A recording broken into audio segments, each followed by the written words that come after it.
لا يمكن الحديث عن عادات عاصمة الحضنة وتقاليدها دون التطرق إلى الأكلة الأكثر شعبية بها، الشخشوخة أو عروس المائدة المسيلية.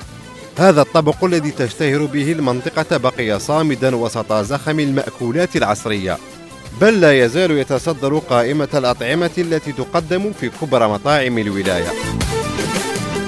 أصلا طبق شخشوخة مسيلية بساكرة هزوها علينا احنا ما كانش. أنا يا شخشوخة مسيلية ولاد دراج، شخشوخة أول شخشوخة خرجت ولاد دراج. هذا المطعم مثلا الواقع بقلب عاصمة الولاية أصبح واجهة رئيسية لدى الكثير من الزبائن القادمين من مناطق شتى، لما يوفره من أطباق تتناسب وأذواقهم، وذلك لحرص القائمين عليه على أن تتطابق مع تلك التي تقدم للضيوف في المواسم والأعراس. حنايا ديما نقصروا الأعراس، كي نكملوا عرس حفلة ولا فولكلور ولا أي حاجة نجوا لهنا للريستوران هذه دار جدي سما كيما نقولوا، يقولوا لنا ماني العراس ريحوا تتعشاو، مي حنا نجيو هنايا نتعشاو ونحبوا الشخشوخه ونحبوا المهراس. شغل هذه الحاجه على جدودنا وعلى كلش. الشخشوخة والمهراس الأكلتان الراسختان في عمق ثقافة هذه الولاية، ولاية لا تزال تتشبث بماضيها وأصالتها العربية أيما تشبث.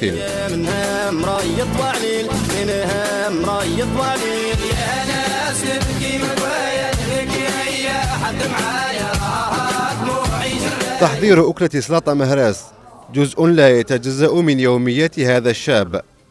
لمسة عمار يصفها زبائنه بالسحرية، وهي الوصفة ذاتها التي لا يعرف سرها إلا طهاة المنطقة.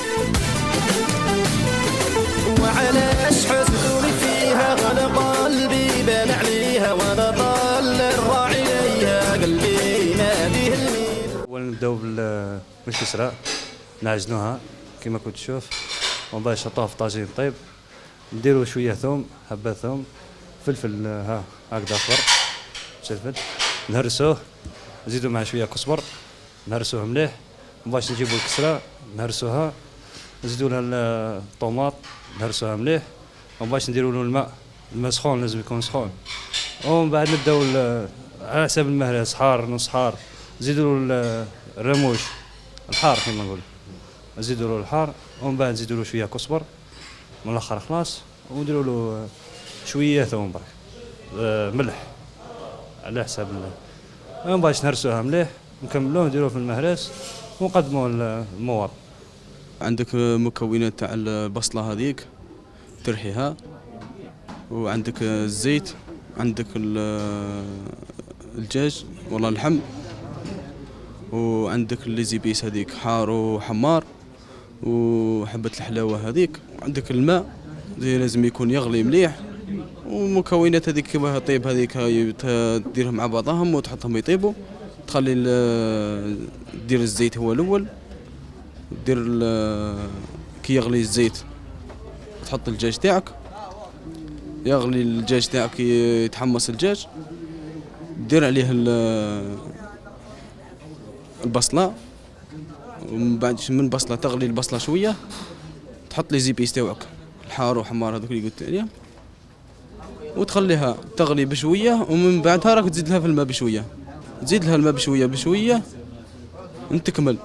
تكمل شخشوخات طيب، تطلق اليديام تاعها هذوك، وتغليها ديرها في بلاصة ولا تغليها نتايا، نغليها ونديرها لي زيبيس تاعها ونعطي للسيد ياكل بالصحة والهنا.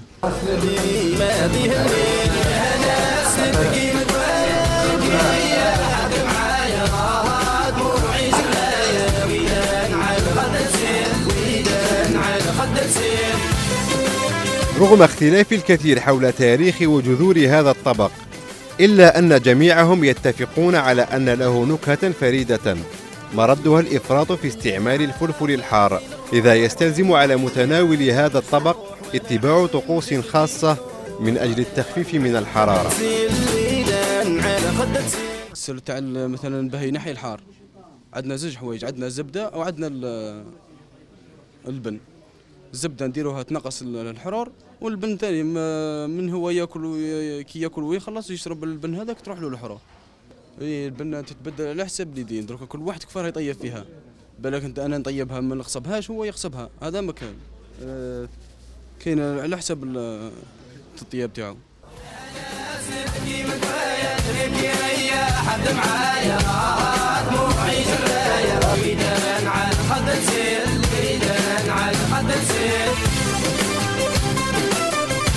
غادرنا المطعم والمدينة على وقع الحرارة التي لا تزال تلفح ألسنتنا، حرارة لا تقل عن حرارة الضيافة لمدينة عنوانها الأبرز الجود والكرم، وطلقات البارود التي ما تنفك تصدح بسماء عاصمة الحضنة الضاربة في جذور الأصالة العربية.